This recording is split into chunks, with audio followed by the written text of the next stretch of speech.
Real-time feedback into the behavior of your distributed systems and observing changes, exceptions, errors in real time allows you to not only experiment with confidence, but respond instantly to get things working again.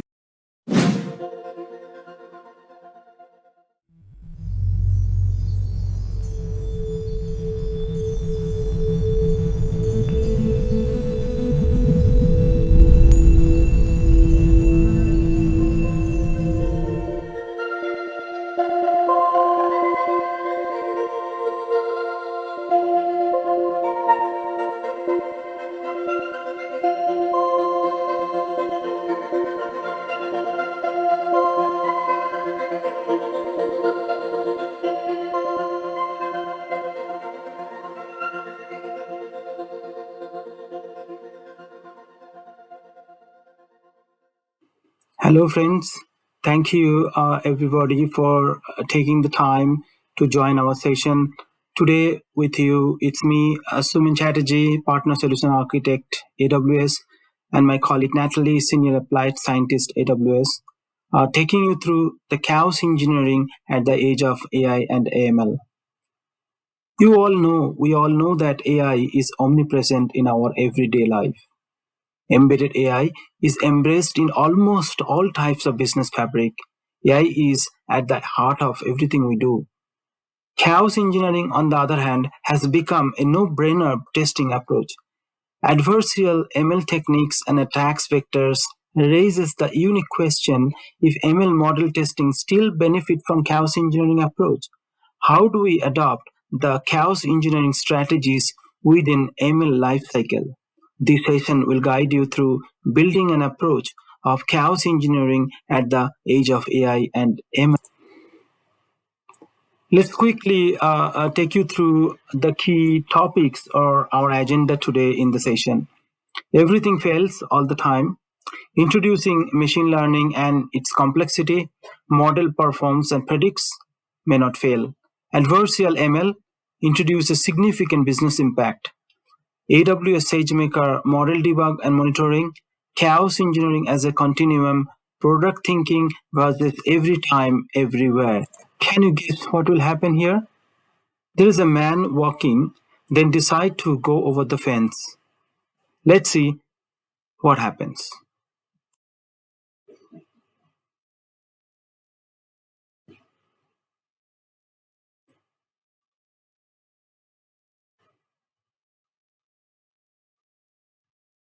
Still time to guess. See? Yes. So that is very, very familiar, right? Isn't it? So in our everyday life, when we do our programs, we write our model, it follows very similar situations. Sometimes it is very unpredictable. One simple things can shut down your whole system, or it can help. It can shut down your program. It can do a completely incorrect prediction. So everything fails all the time. That's really a great quote from our CTO of Amazon.com. So what about machine learning? Can it fail too? Let's have a quick review of ML, what ML does. So what is machine learning? So we all know what machine learning is in a simple way. So using technology to discover trends and patterns, use mathematical complex computation mathematically to predict models based on factual past data.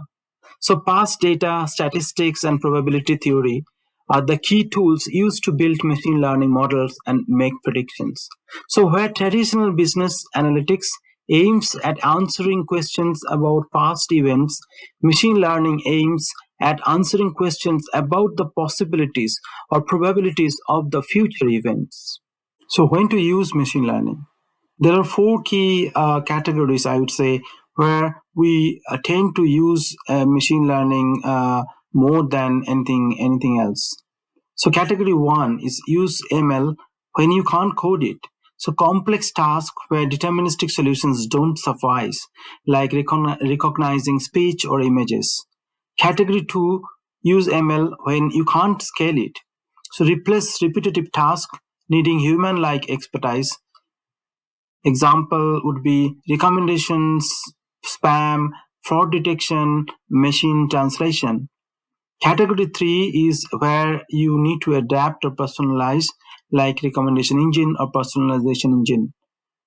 And the fourth category where you can't track it, like automated driving. And imagine all this category, as you know that all this category is very much dependent on the data. Your model will be as good as your data. So in category 1, for example, you are in a manufacturing unit or a car manufacturing company, or it could be a production lab for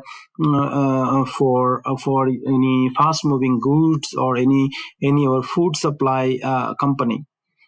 And they're heavily dependent on machine learning, especially computer vision and images to for the production quality detections or finding any faults in the system.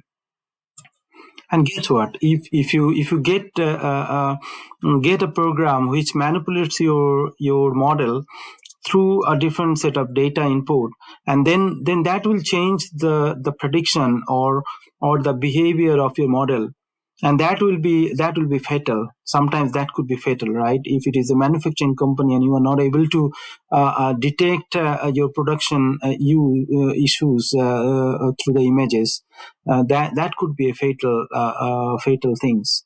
So data, that these kind of things we call the data drift. Like if we manage to drift your data to a different segment of the data, and that can change the behavior of your model. Similarly, in the category 2, where we can bypass a lot of content instead of spam, it can look like a legitimate good content, and that can go to your normal folders like a email spam, right? And we all are facing that every day. You will see that there are lot of models, like a lot of content which are bypassing and coming to a main folder, which are good candidate for spam. Now imagine the fourth category, where you are building your automated driving. A lot of things, I would say, if not everything, are AI AML dependent, right? If your model is not able to detect the right level of speed from the speed signs outside, or stop signs, or not able to detect the objects on the way, so that could even be another fatal example. It could be life threatening for the users of the particular automated car. So these are the scenario where machine learnings are greatly, I think, great examples, and had been adopted significantly across the industry. But at the same time, adversarial input, I would say, right? That introduce that trade vector introduce a lot of different kind of challenges for your industry, and how that impacts your business. And that's our one of the key intention to introduce today. And little later, I think Nathalie will take you through some of the great examples of adversarial input of the data, and how that impacts your machine learning, its prediction quality, and how that disturbs the model prediction. So AI and AML systems are actually very complex. It's not because it's a complex algorithm.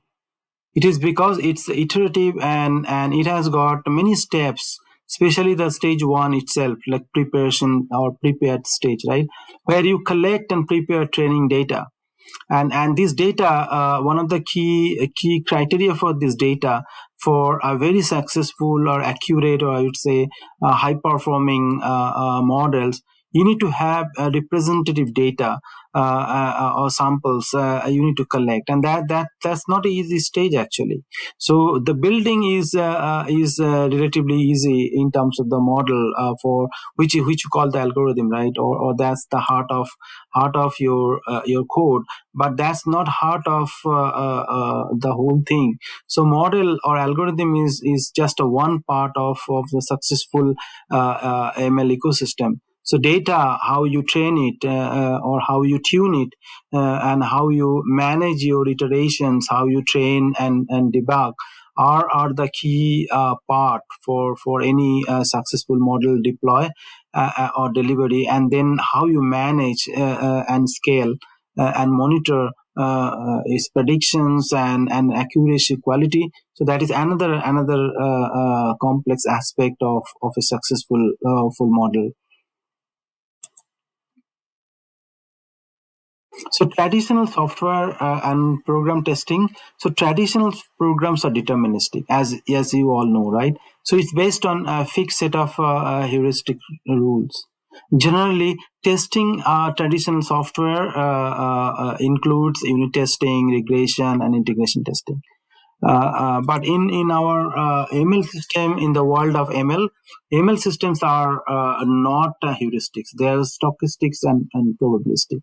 What it means that starting from left to right, all the stages like pre-train, post-train, integrate, every stage it goes through a flow of data and comes as output or model, and every stage, every different data set or data flow changes this and refine this model as a final outcome of the model. So model learns from the data provided and used for the training all the time. And now coming to the in the context of chaos engineering, right? In the chaos engineering, we follow all the usual steps, right? But I think there are two key stage, I would say, are worth noting, which are different, quite different compared to traditional software and machine learning. So there is a state called steady state, right? But in ML system, there is no as such steady states, because models are not steady. Like if you think that your model is just a static model and it is now functioning maybe 98% accuracy and everybody is happy, it may not function continuously like that.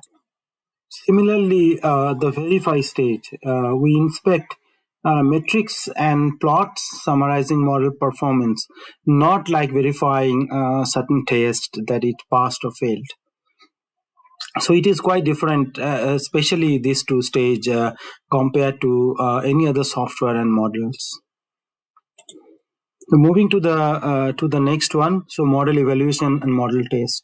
So ML systems, unlike traditional models, does not produce a report or of specific behaviors and metrics, such as how many tests passed or failed, or it has got 100% code coverage, so on and so forth. Instead of that, what we do here, we perform the model evaluation towards performance analysis, whereas model test is an approach towards error analysis. Developing a model test for ML systems can offer a systematic approach towards error analysis. For machine learning model, we inspect metrics and plots summarizing model performance over a validation datasets. So now we are entering into adversarial machine learning stage. And it can get more complicated. Machine learning, obviously, we are talking here, when adversarial input gets introduced. So ML models are vulnerable to such inputs. So adversarial machine learning is a machine learning method that crafts input to trick machine learning models to strategically alter the model output. And there are three different kind of attacks are predominantly observed: evasion, Bayesian and model extraction. So types of detection method in individual input samples and distribution shifts. So chaos in practice.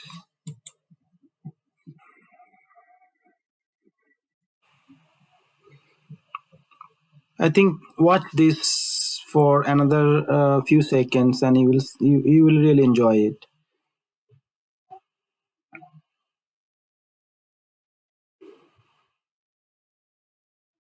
So chaos engineering is the discipline of experimenting on a distributed system in order to build confidence in the system's capability to withstand turbulent conditions in production.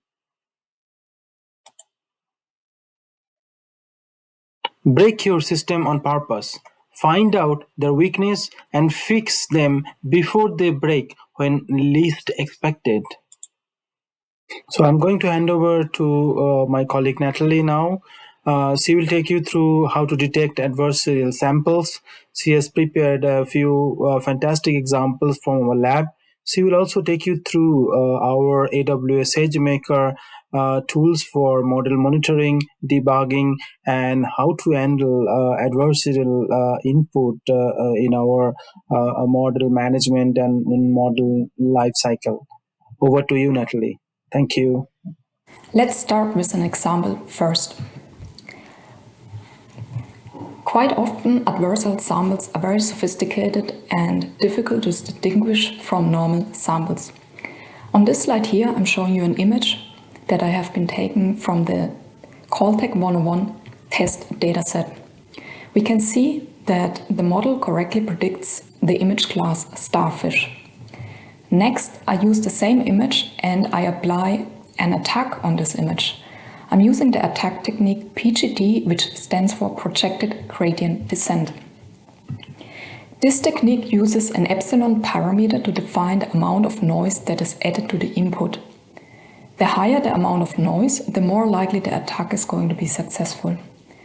What we see now is that we can barely distinguish the original test image on the left from the adversarial sample on the right. But the model does no longer predict the correct image class. Next, I increase the epsilon parameter. Again, the model does not predict the correct image class and we cannot see much of a difference between the images. When I increase the epsilon parameter even further to 0.5, we finally see some artifacts that have been introduced into the input image. Adversarial samples can have devastating business impact. Imagine, for instance, you have an autonomous driving application, and as part of this application, you have a traffic sign classification model.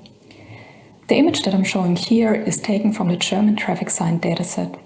We see on the left side the original input image that shows a speed limit sign of 80 kilometers per hour. Again, in the image in the middle, we can see barely a difference, but the model can no longer correctly predict it. It predicts now the traffic sign as stop sign. And when we compare the difference between the both, which is indicated here on the right, we see some difference in the inputs. So now, how can we detect these adversarial samples? Let's take a look at the model input distributions. To do that, we use TSNE. TSNE stands for Dedistributed Stochastic Neighbor Embedding. It's a technique that allows you to take highly dimensional data and map it into a 2- or 3-dimensional space. The image that I'm showing here is I have taken a set of test images that are indicated as orange data points, and then I applied the PGD attack on it. These samples are presented as adversarial samples indicated as blue data points. Then for each of these images, I compute the TSNE embedding and visualize it after all in this 2-dimensional space. So each data point that you see here in the image presents the embedding for an input image. What we see is that there is no difference between the orange and the blue data points. That means if we would use now a technique to distinguish adversarial and normal inputs in the input space, like the images, you would not be able to distinguish them because the distributions look very similar. When you look at deep neural networks, then these are models that consist of multiple layers. Each layer learns different kind of features of the inputs and they create different representations. So the same analysis that I have shown you on the previous slide, I'm repeating now this analysis for different representations produced by different layers in the model. The layer 0 corresponds to our input layer. So that is basically the input images. And again, we don't see much of a difference between adversarial and normal samples. Next, I take the activation outputs of layer 4 and I repeat this analysis. And again, there is not much of a difference. In layer 8, we see now that normal and adversarial samples cluster slightly differently. The same we observe in layer 12. When we go to layer 14, we see an even larger difference. And in layer 15, we see now a clear distinction between the adversarial and the normal samples. I have done this analysis on a ResNet 18 model, so the layer 15 was the penultimate layer in my model. The penultimate layer is the layer before the classification is done. And when we create adversarial samples, then the goal is to change the model prediction. So that means that before the outputs go into the classification layer, they have to create different representations to lead to a different classification. What we also observe is that in initial layers, we cannot well distinguish between adversarial and normal samples because the initial layers learn mainly basic features of your inputs, while the deeper layers of your model learn more complex patterns of the input data. So this analysis shows us if we want to detect adversarial samples, then we need to use the representations that are produced by the deeper layers of a deep neural network. What we can do is we can now apply statistical tests to distinguish between these distributions. We can use a two-sample test using MMD, which stands for maximum mean discrepancy. MMD is a kernel-based metric that allows you to measure the similarity between two distributions. The distributions we are going to compare are these layer representations captured from the intermediate layers of your deep neural network, and we capture them during the validation phase in the training because these presentations present the normal samples, and then during inference we capture the same layer representations and then try to see if the inference data matches the data during training.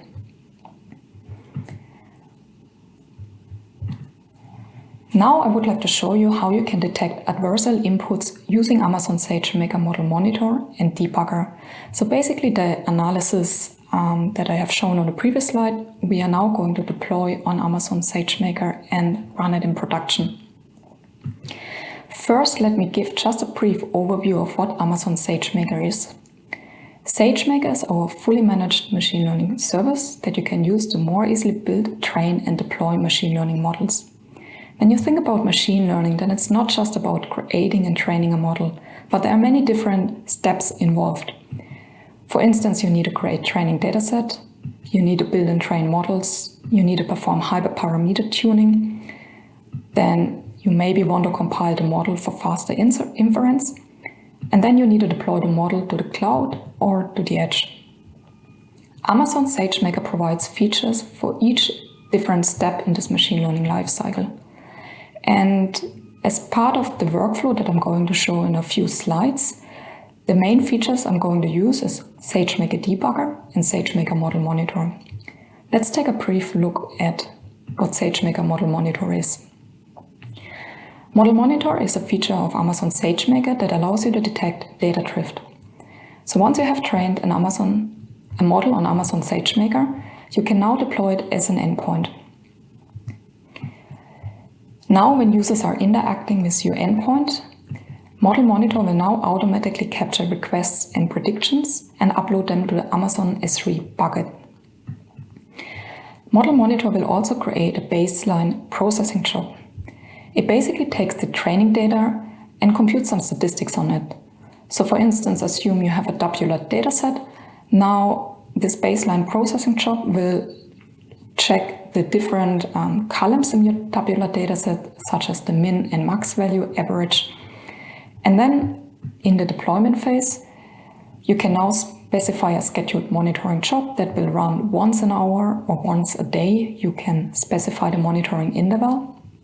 And this job will basically take the requests and predictions and compare them against the baseline.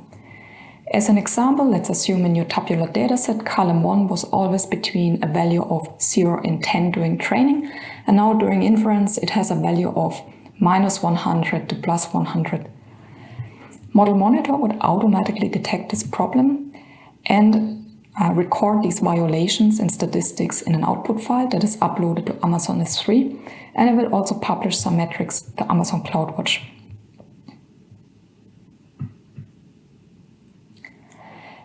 Let's take a brief look on what SageMaker Debugger is. SageMaker Debugger is a feature that provides you utilities to record and load tensors from your model training. It's typically used for training, but you can also use it for inference. It comes with an API that is called SMDebug. It's open sourced. It's a framework agnostic and concise API to record and load tensors. It supports the major machine learning frameworks, and it also provides the concept of rules to automatically detect issues, which is very useful as part of the training.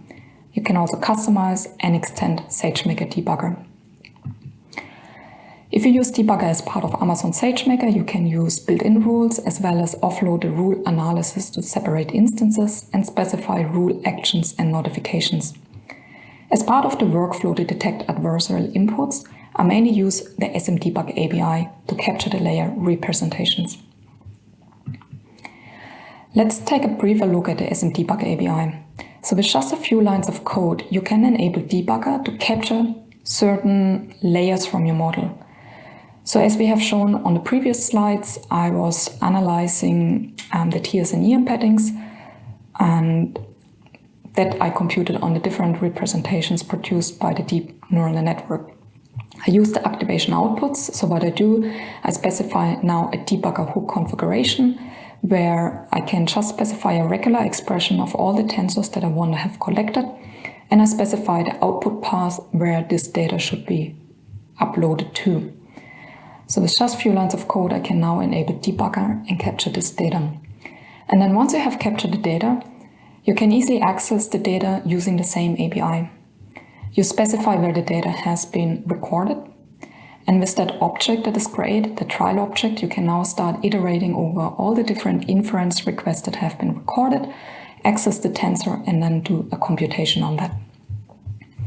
So now I would like to show you the system design for detecting adversarial inputs using SageMaker Model Monitor and Debugger. So first, I train the model on Amazon SageMaker and enable Debugger to capture the layer representations. These tensors are then uploaded to Amazon S3. Once the model has been trained, I will now deploy it as an endpoint on Amazon SageMaker, and in the endpoint, I also have Debugger enabled to capture the layer representations during inference. Now my users may interact with the model and send some inference requests, and my model performs predictions. The layer representations as well as the model inputs are recorded in Amazon S3. Now I use a custom model monitor to basically run this two-sample test using MMD. I run this every hour, so every hour it will capture the layer representations that were recorded during the training and compare that with the layer representation recorded during inference. And it then runs this two-sample test, and if an issue was found, it will record some metrics as well as write an output file to Amazon S3 with the recorded violations.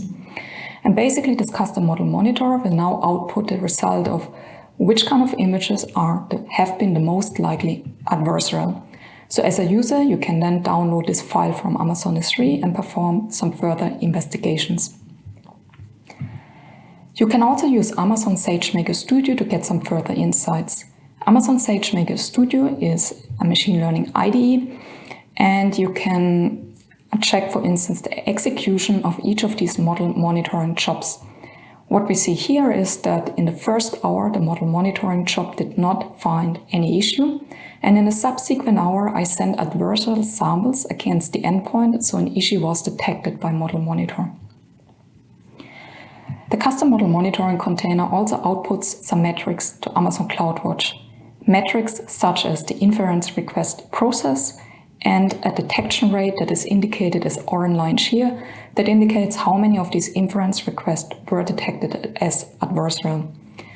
And this is computed for every hour, so you can use that to data mine if there was an attacker active at a specific time frame. What we see here is that the detection rate was roughly about 100% at 5 a.m. to 6 a.m. and then it started dropping, so around 7 a.m. the attacker was no longer active.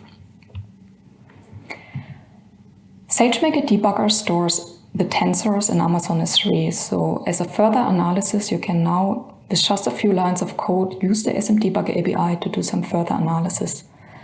You can now just create this trial object to access the tensors that have been recorded during inference, iterate over each inference request, and visualize, for instance, the TSNE embeddings for each of these tensors to see how does the distribution of the representations during inference compare with the ones that have been recorded during training.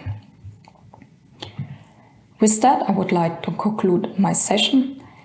Thank you, Nathalie, for taking us through those great examples of adversarial input and how to deal with that. We needed to build systems that embrace failures as a natural occurrence. Another fantastic example and quote I always refer from our Amazon CTO. So chaos engineering as a continuum. Let's build confident ML systems that withstand turbulent conditions and adversarial inputs every time it runs, not just in production or any particular moment of time. And I would like to thank you all for your time today, your interest in our session, and spending time with us today. So thank you for that. And this is not the end. If you really wanted to know more or wanted to be in touch, please feel free to reach us, or you can connect us through LinkedIn. Once again, thanks everybody. Bye.